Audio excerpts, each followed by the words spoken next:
Hello everyone, Charles Watts here, the Arsenal correspondent at Goal, back for part 2 of this week's Q&A. If you haven't seen the first part yet, please do. It's down there right below somewhere. There were so many questions this week and comments and opinions sent in to me from the tweet that I put out at the start of the week that I've had to split it into two, otherwise it would have just gone on forever. So part 1 went up yesterday or the day before. Please do have a watch of that if you haven't watched it yet. And now here we go for part 2. I'm not going to waste any more time. I'm going to go straight into it because there's plenty to go through still, because there was so much interest in it this week. So let's get cracking, shall we? I'm going to start with this one from Lewis Adams, quite an interesting one. Really, it says, "Morning, Charles. What would you like Arsenal's starting 11 to be next season?" God, imagine if I had all that power to be able to choose Arsenal's starting 11. All right, it's a tough one to just think of straight off the bat, but I think for me, my ideal starting 11, and this is, look, I'm not saying this is going to happen or Arsenal are going to sign these players. I'd say this would be my sort of ideal starting 11 if all things went to plan this summer. It's really hard. Even now, I'm sort of doubting myself, thinking in my head, even what sort of formation I'd play. See, I've always been a big fan of the 4-2-3-1. I think it works pretty well. But then it's just that, is that number 10 position really viable now, or is it better just to have sort of 3 out-and-out front forwards? And I actually kind of like what Arteta's doing at the moment with the back three and the wing backs. I think it really sort of helps, certainly with Bukayo Saka as a sort of left wing back. But I'm just going to go 4-2-3-1 on this one. I'm going to have Bernd Leno in goal. I think he's great. I think Martinez is great, by the way. But I'm going to go Leno when he comes back from injury. I'm going to stick for now with Hector at right back. Now, I'm a bit worried about Hector and what he's shown since the injury, and it doesn't seem to be getting back to that sort of form he was before the injury. He doesn't seem to have the pace, but I'm not ready to write him off or anything just yet, because cruciate ligament injuries take a long time to come back for. Even when you're back playing, it can be sort of a year down the line until you sort of reach that peak level of fitness that you had before. So I'm not ready to write Hector off yet, and I love Hector Bellerin, so I really want him to succeed. I want him to get back to his best. So I'm going to stick with Bellerin at right back. Centre-backs, for me, my ideal pairing would be William Saliba, obviously, because he's arriving this summer and I can't wait to see him in an Arsenal shirt, and Upamecano next to him as the two centre-backs, and then Kieran Tierney at left-back. Then the two sort of holding midfielders for me, I'm going to keep Granit Xhaka in there, because I think Xhaka has shown how good he is, again, since coming back from injury. He's fair play to him, the way he's responded to it, and he's so important to an Arsenal player. When Xhaka doesn't play, they're so much worse. Xhaka there, but I'd have Thomas Partey alongside him. I think those two hopefully should dovetail pretty well, provide a fair amount of protection to defence, but also get the ball moving. I know Partey likes to go forward, and I like it. You look at his stats; he's decent when he moves the ball forward. Xhaka, we can see, splits the line brilliantly well with his passing ability. So I think those two might work pretty well together as a sort of two to give the defence a bit of protection, but also start off the attacks with their passing quality. And then in front of them, I'm going to have Saka on the left. I'm going to have Jack Grealish as my sort of number 10 free role, because I just love Jack Grealish. I think he's great, and I think whoever gets him from Aston Villa are going to be very lucky. He's going to be a wonderful player. Just behind him, and then I'm going to go Nicolas Pepe, who I can't wait to see next season. I think Pepe's really improved since Arteta's come in. Really encouraging signs, and I'm really looking forward to what he's going to bring next season. And then, touch wood, fingers crossed, if Aubameyang signs his contract, I'll have Orba up front. So there you go, my 3 new additions, straight down the spine: Upamecano, Partey, Grealish. They're my choice. That's a starting 11 I'd like to see. I'm not saying that's starting 11 that's going to happen, because I can't see it in any way, shape or form that Arsenal are going to be able to get Jack Grealish, and I doubt they'll be able to get Upamecano as well. But fingers crossed for Thomas Partey. Okay, so thanks for your question, Lewis. Now, I've got a few questions on Bukayo Saka's contract. Obviously, I don't need to answer that because we've seen what happened. He signed his contract. Fantastic for Arsenal. Absolutely brilliant that he signed on. What a player he is. The door says, are we getting rid of Ozil and non-efficient, paid too much players? Well, I've already mentioned in my part 1 of this Q&A about Ozil. They will absolutely try and do their best to get rid of him this summer, but I think it would be very difficult to shift him on. They're doing that with Mkhitaryan. It looks like they're probably going to the talks are centred around cancelling his contract, letting him out a year early, and letting him go to Roma. So it won't be a transfer fee for Arsenal, but it will get his wages off the wage bill. And I think if they are going to get Ozil out of the club this summer, that will be the sort of thing they'll have to do as well. but that will be even more difficult than it has been with Mkhitaryan. And they'll try and shift on a fair few more players. I think I think I'm expecting quite a lot to go through the door. We've seen the youngsters. Arteta's relying on the youngsters. You're looking at Kolasinac. I absolutely think Kolasinac could leave this summer if they can get him off. Sort of get a decent bid for him, but also get people who are willing to take his wages. Because again, typical with Arsenal, he's on very good wages, so it'll be hard to get him out. Ainsley Maitland-Niles, I think could be another one he could go. I wouldn't be surprised if Lucas Torreira even goes. I hope he doesn't, but again, I think he possibly could. I just think everyone's for sale in this Arsenal squad. I've said it before and I'll say it again. That I just think if any good bid comes in for players, it's going to be considered this summer. I think we could have a lot of change. I think the wage bill, they're doing so much to try and get the wage bill down. Obviously, they've got a lot of youngsters coming through. They want to promote those youngsters. We've got Emile Smith-Rowe to come back as well, who will provide real competition for that number 10 spot. He's doing really well at Huddersfield. They love him there. And I really like Emile Smith-Rowe. I think he's got a big future, and I'd love to see him get more game time next season at Arsenal.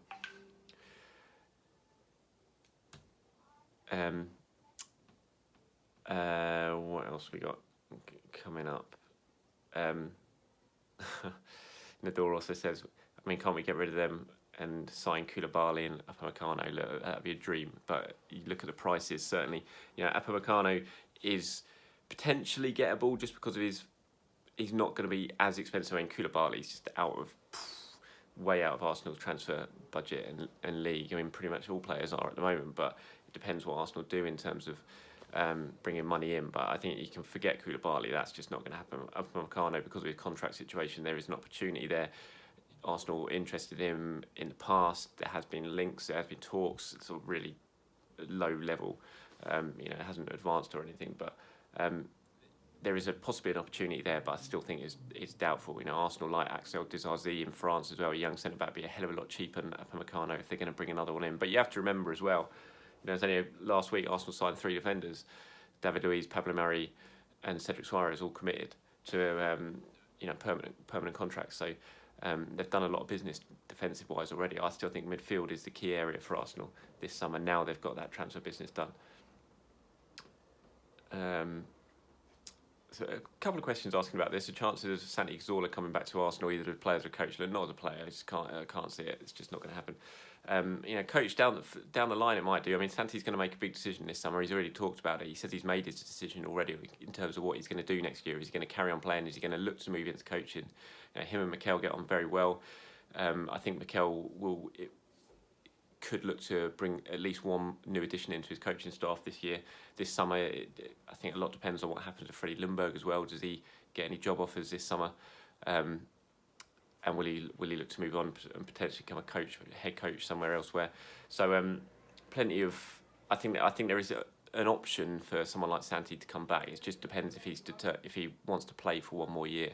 And given the form he's in at the moment, the form he's shown this season, he's in the Spain squad. Why would you retire right now? And especially after you've lost 2 or 3 years of your career as well. So I think Santi's probably going to play a little bit longer, and I can't see him coming back here as a player. So he might eventually come back as a coach, but I just don't think it'll be this summer.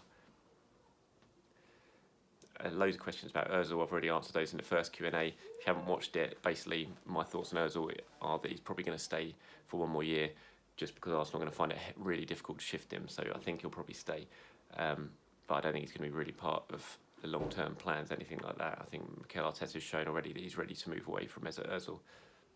I love that about him as well. Arteta is ruthless. I love the way he's handling the Guendouzi situation. He wants to see Guendouzi change and show him that he's worth a place back in the squad. But Guendouzi's obviously not doing that on training ground, so Arteta's saying no. And I love that about Arteta. Arsenal needed that for a long time. Dr. Mahmood here asked about Guendouzi. Do you think his future as Arsenal's finished? I think it's beginning to look that way. I just think it's looking really difficult for Guendouzi. He's clearly not on Arteta's good books at the moment. The two of them have had a bit of a falling out after what happened at Brighton, and potentially not so much what happened in terms of the incident at Brighton, but the way Guendouzi has acted since it, and in the talks, in the disciplinary meetings that Arsenal had, I just think it's pretty clear that Guendouzi's future seems like it's probably going to lie elsewhere once this summer comes, and that's why Arteta's doing what he's doing right now.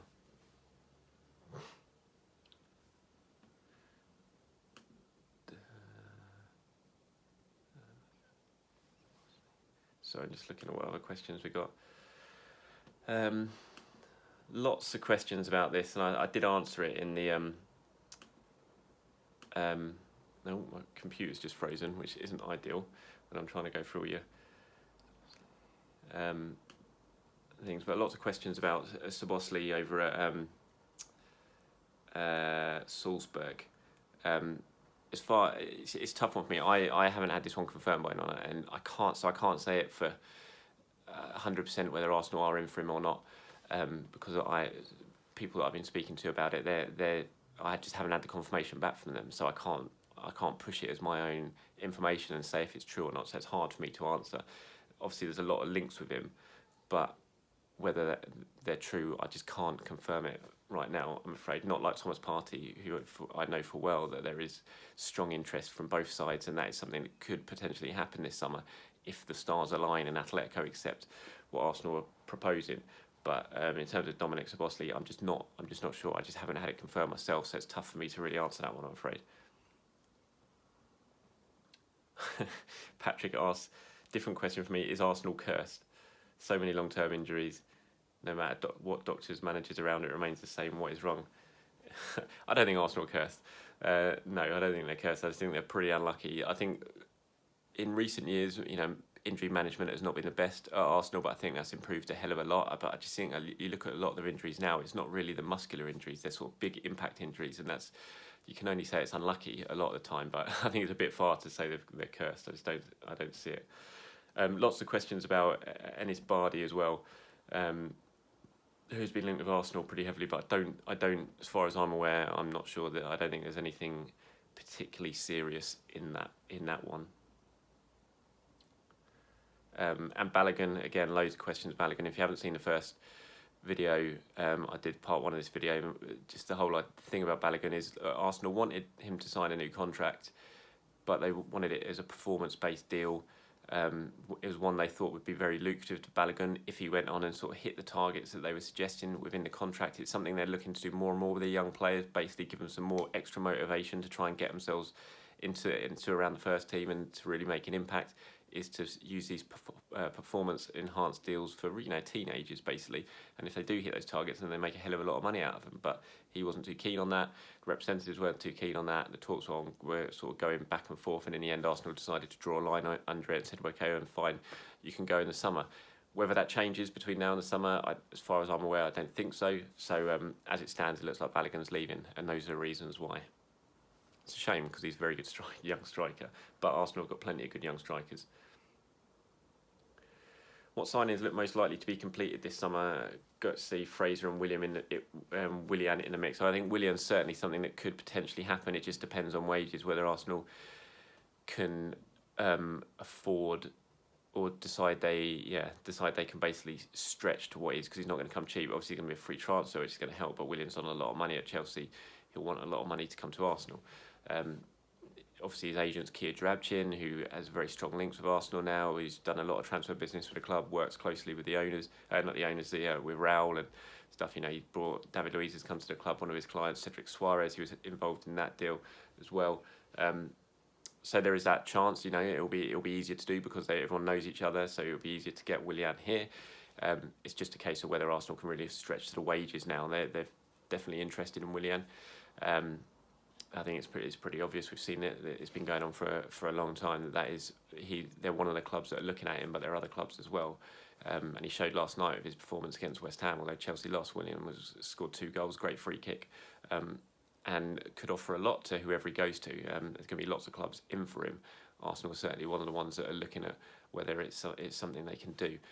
Unfortunately, with the pandemic and everything and the financial issues that all clubs are suffering, those really high wages that Willian's on and would be thinking he'd be receiving because he's a free transfer, which normally allows clubs to pay even more money for wages, potentially that's not going to be there anymore, so that might change things. But I think that's Willian certainly wanted to keep an eye on. Ryan Fraser, that interest, as far as I've been told, has cooled quite dramatically from what it was last summer when Arsenal were sort of sniffing around him. But as far as I'm aware now, I think because of the emergence of Bukayo Saka and he's just not so much on the hit list, even though he's a free transfer. would Kroenke sell to Arsenal? Would Kroenke sell Arsenal to an ambitious owner anytime soon? I can't see it. Again, this is one I answered in the first one. I probably shouldn't be going over all these again because it's very similar. But no, I can't see Kroenke selling. No, it's just not in. And here's another one about Kroenke saying he's going to pump money in for transfers this summer, with the financial fair play rules relaxed. Don't count on it. Kroenke has been supporting the club financially since the pandemic, and when I say supporting the club, I mean he's been underwriting things. He's been, the sort of guarantee that the club's not going to go bust, and he can guarantee that. And any sort of loans that club are taking out to sort of cover the shortfall at the moment, Kroenke can guarantee that. But in terms of just ploughing in, saying, look, here's £150 million spare cash, go and spend it. Nah, don't be expecting that at all, I'm afraid. Musa says Bellerin or Maitland-Niles, who would you prefer right now? Ainsley, Maitland-Niles when they're both at their best. Hector Bellerin, which is a bit of a cop-out answer, I suppose. But yeah, right now, Ainsley, Maitland-Niles, I think would do better at right back. I'm intrigued to see how Cedric's going to come in and do when he's fit.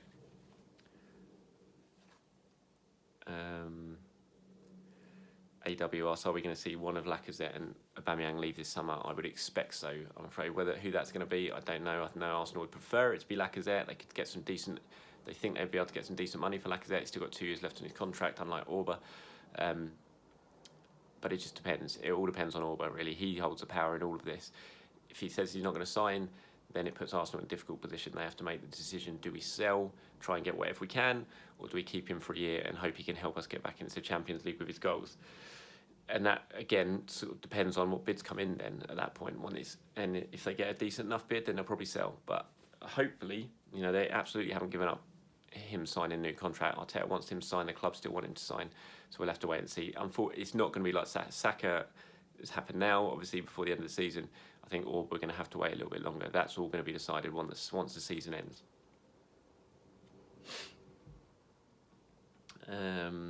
Arsenal still have a major hole in defence as they clearly lack a leader at the back. Who should they sign as centre-back to address this? Well, I've already sort of spoken about that at the start.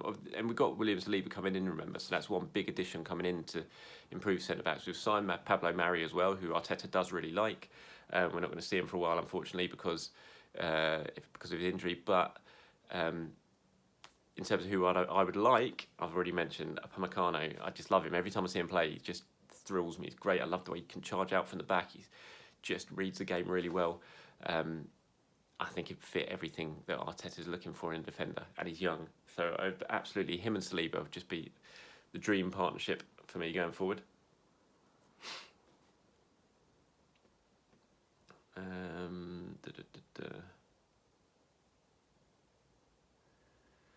Martinelli asked, what is Arsenal's transfer budget looking at summer? It's impossible. I mean, Arsenal don't even know at the moment. We don't know what they're going to be in European competition they're going to be in. We don't know who's going to go. It's difficult. Look, all I can say is their transfer budget is not going to be big. That's all. Everyone I've spoken to, Arsenal agents who I know are sort of working and in and around know what's going on. Everyone expecting Arsenal are not going to have much money to play with. That can improve obviously by who they sell, and if they get big money in for the likes of Lacazette if he goes, Guendouzi if he goes, Torreira if he goes, they can raise funds, but and that's all going to add to the transfer budget. But in terms of transfer budget right now, everyone that I've spoken to does not think it's going to be big. So that's the unfortunate thing. But like I said, if Arsenal got an amazing run, qualify for the Champions League, which although very slim chances could happen, still it's not mathematically impossible, then that budget's going to go a lot higher. If they get into the Europa League spots, again, it's not going to be huge because it's Europa League, not Champions League, but it's still an extra sort of 35, £40 million of income next season. So it can all change. To put a figure on the transfer kitty right now, it's just impossible.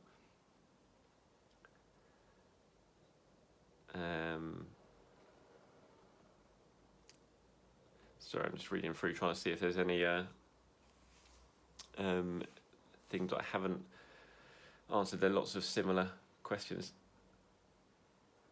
Kurt asks, any news on Lucas Torreira's future? There were reports of a move away. Do you think it's likely to happen? I think Torreira might go, and it's a shame. I hope he doesn't, because I really like Torreira, and I'd be intrigued to see where he plays under, how he performs under Arteta and how Arteta uses him. But I just think with Thomas Partey such a key priority this summer, if they can manage to get that deal done, I don't think Xhaka's going to go anywhere. I think the idea in Arteta's head next season would be a Xhaka and Partey axis in midfield.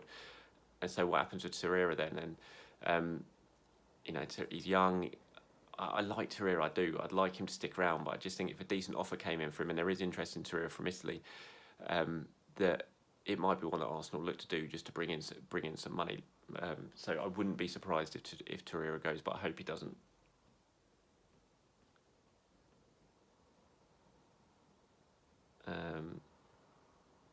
Artetanelli, good name, Artetanelli. Using yesterday as an example, and these questions came in after the Sheffield United game. So when he says yesterday, he means Sheffield United. Using Sheffield United as an example, why do you think some pundits and commentators choose to comment negatively even when we win the game?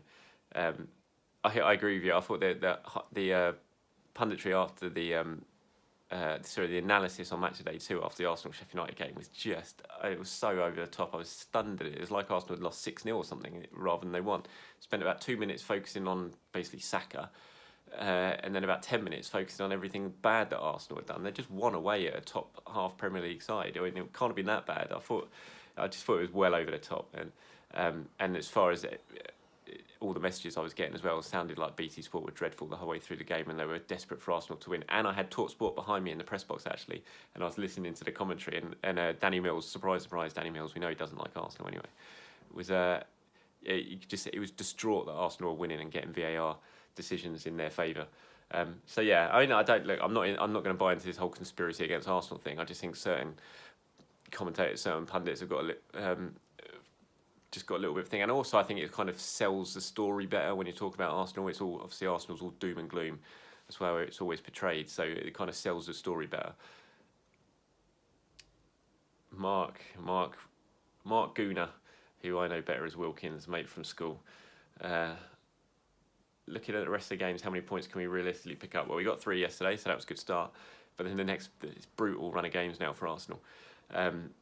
It's going to be intriguing. At least we've got some momentum going into those games. Obviously, we've got Wolves away on Saturday, which is going to be really difficult. I rate Wolves. I think they're so well organised. They're lethal on the break. I think Arsenal are going to really struggle with Wolves.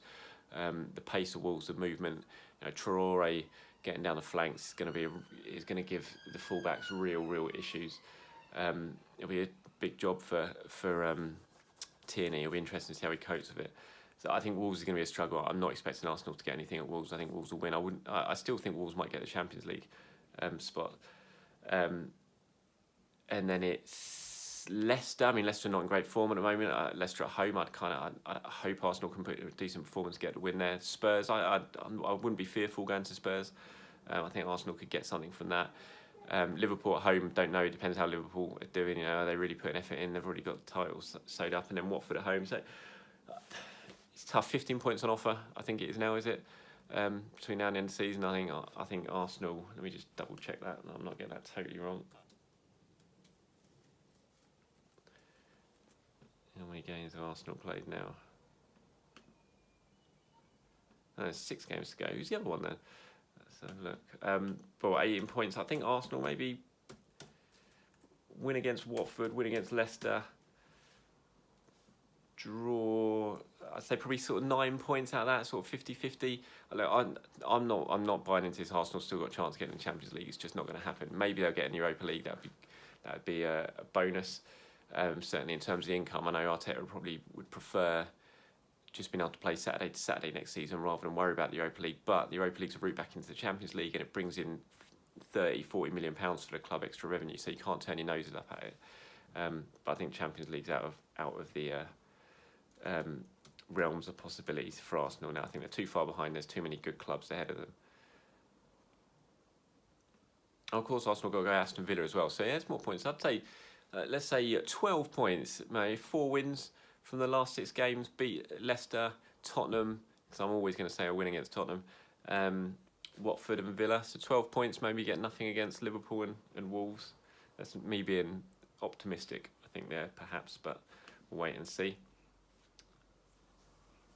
GA asked, will we look to sell Bellerin? I hope not. Like I said earlier, I think still Bellerin, you've got to give him time. It's just too much to expect him to come straight back in from that injury to hit the ground running. He's got, you've got to almost look a year down the line after Crucius, not just in terms of the return, but a year down the line once they return to get to the best. So I don't think Arsenal should cut their losses on Bellerin just yet. I think we've got to give him time to really get over that injury because it was such a difficult one. Kurt asked about Thomas Partey. Look, I've talked about Partey lots. I can't really go too much further into it. I don't want to repeat myself. Just the stance on Thomas Partey is that Arsenal want Thomas Partey. They would love to get a deal done. They're looking at ways how they can get that deal done. Atletico Madrid know full well that Arsenal want Thomas Partey. Thomas Partey knows that Arsenal want him. He's open to a move to London, but it's just about meshing that all together. It's about negotiations. That's where Raul's going to come in. Edu's going to come in. They're going to have to earn their money, those guys, and try and get this deal done with Atletico, because it's going to be difficult because they don't want to lose him and they have offered him a new contract. But Partey at the moment is not signing a new contract. So it's about meshing it all together and getting it done. And whether that involves swap deals, Guendouzi, Lacazette, can Arsenal manage to persuade Atletico to take one of those, which will help with the financial side of things, because just in terms of cash, I don't think Arsenal really have the money to just go straight out and splash the cash on Partey and pay his release clause. It's just going to be too difficult. And so I think they're going to have to sort of work on the negotiations and what they can do. And so that's where Arsenal are. That's the Thomas Partey situation for me. But question about Ceballos, would you bring him back? No, I'd move on from Ceballos. I think he's done all right. I thought he was great yesterday, but no, I think they should bring him back. Do I think the super agent culture is posing a threat to this club's tradition and decision making? Obviously, that's talking about Kia Joorabchian and his links with Arsenal. I don't know. I don't think it is. I don't particularly like it, but it happens in football. And it's not. I said this again in a previous video. I can't remember if it was the last Q&A I did, but I'd be more worried if it was just purely, Joorabchian bringing clients in, but it's not. Arsenal are still working with their scouting network. Francis Cagliari, the head of recruitment, who's great, is still doing his stuff. You look at Saliba last year, Guendouzi a year before that. I know that was Michelin's hat, but Martinelli. Arsenal are still using these scouting networks. So, Thomas Partey, that's not a Kia Joorabchian thing. That's something Arsenal they've been interested in him for years. They were looking at him last summer. He's someone they've tracked for a long time. So it's not just super agents doing this thing. So I would be worried if it was purely just signing after signing after signing from the Joorabchian client list, but it's not. So I'm not overly, thinking it's posing a threat to Arsenal or anything like that. I just think it's what happens in modern football, and would I prefer it not to be the case?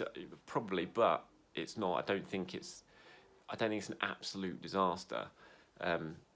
So yeah, I don't think it's posing a threat to Arsenal or anything like that. Is there any potential in Ramsey sign-in, says Harvey? No, Harvey, I'd love it. I love Aaron Ramsey. I think he could fit the bill perfectly. But again, I think, it didn't happen last summer. They could have kept him if they wanted. They didn't. He could have signed way before that. He didn't. So I just think, look, it was the end of the ways. It was a parting of the ways with Ramsey, and he's not going to come back. He's on huge money at Juventus. Injuries haven't been great again for Ramsey this year, so it's just not going to happen. No way. They're not going to bring Aaron Ramsey back.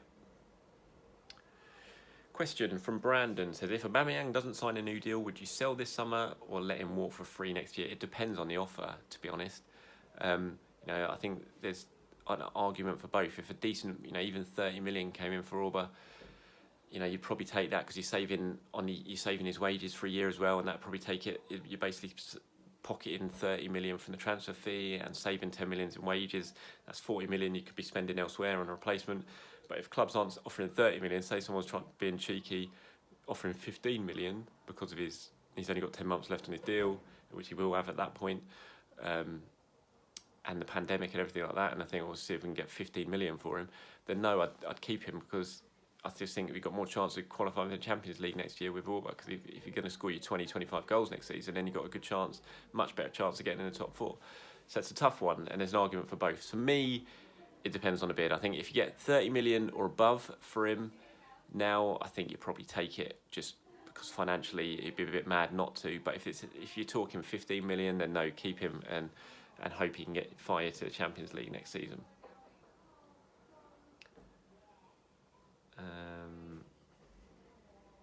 Let's see what else. All the other questions I'm getting, I'm just scrolling through them all now, are about Saka and about Ozil. I've obviously answered all of these, so I'm not going to carry on. I'm not going to go through them again.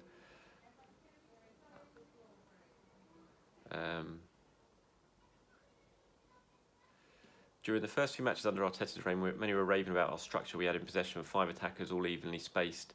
it seems we've shied away from that after restart. Any idea? Well, I think he's just trying to find a balance still, Arteta. You know, what works better, what protects the defence better, and how can Arsenal link the attack? I think the midfield is the issue for Arteta, just because I don't think he knows full well that it doesn't offer enough protection to defence, and it doesn't offer enough to the attack. You just look at the stats, how many goals they've scored, how many assists they've made between them. It's not great. And defensively, you know, that leaves the defence open. So he's moving around the formations, trying to find the best fit. I like what he's doing at the moment. I like the three at the back with the wing backs. I think Tierney's great there. Left wing back, obviously, I'd probably prefer it not to be Kolasinac as the left-sided centre back, and I'm sure that works too well. I thought it was pretty average against both games he's played there, to be honest. But needs-must injuries have come into play. But I think he's just that's the whole thing. He's just still not quite found the way he thinks is best to play with this group of players, which is similar to Unai Emery as well. I know Unai Emery got castigated for it, but Emery had a hell of a lot longer than Arteta has had to try to find a balance. And I think Arteta, you look at the clean sheets, the balance he's getting there. The clean sheets are improving, so he's getting there slowly. Dan asked, what are the prospects next season for loanees at Olienka, John Jules, Mavropanos? I think John Jules will go out again. I think I wouldn't be surprised if he heads out to Europe this summer, and has a year abroad. I think Mavropanos will probably get sold, and Olienka, I think, will probably have another loan deal. So that's what I think. I don't think any of them are going to be pushing for the first team next season. Do we think I have any chance against City in the Cup? Says Hassan. Well, we can't say no because, sorry if you hear background noise out there, it's my neighbours out there. I think it's my neighbour Kate's birthday. So happy birthday, Kate, if you're watching, although you're clearly not. But she's having it. I think her mates just turned up, so sorry if you can hear a load of background noise going on. Yes, City in the Cup. Look, I'm not going to say I've got no chance because I thought in 2017 they had no chance when they played City in the Cup. And I certainly thought they had no chance when they went 1-0 down to Aguero's goal in the second half, and they came back and they won that game. So you can never say never. It's going to be incredibly difficult, though. We know Arsenal struggle against Manchester City. We saw it a couple of weeks ago how much they struggle against Manchester City. So and on that big Wembley pitch, I know it's cliche, but it's going to be so difficult. They'll have to perform at their very, very best, and City will have to have an off day for Arsenal to win that one. It's going to be really difficult. Of all the teams who were in that draw, you just sort of avoid City, play United, play Chelsea, just avoid City, but it wasn't the case. So Arsenal are going to have to do it the hard way, and they did it in 2017. They beat Man City in the semi-final, and then they beat Chelsea, the champions, in the final. So they did it once. They can hopefully do it again. Kevin asked any chance of Zaha. I don't think so. I think the Zaha ship has sailed last summer.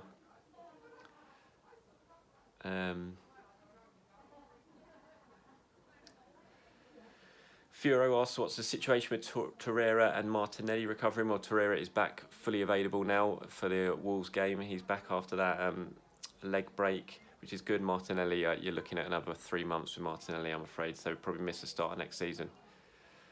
Asks, what do you think of Todd Cadwell? I really like him. I think he's a really good player. Didn't do too much yesterday, although second half I thought he improved a little bit.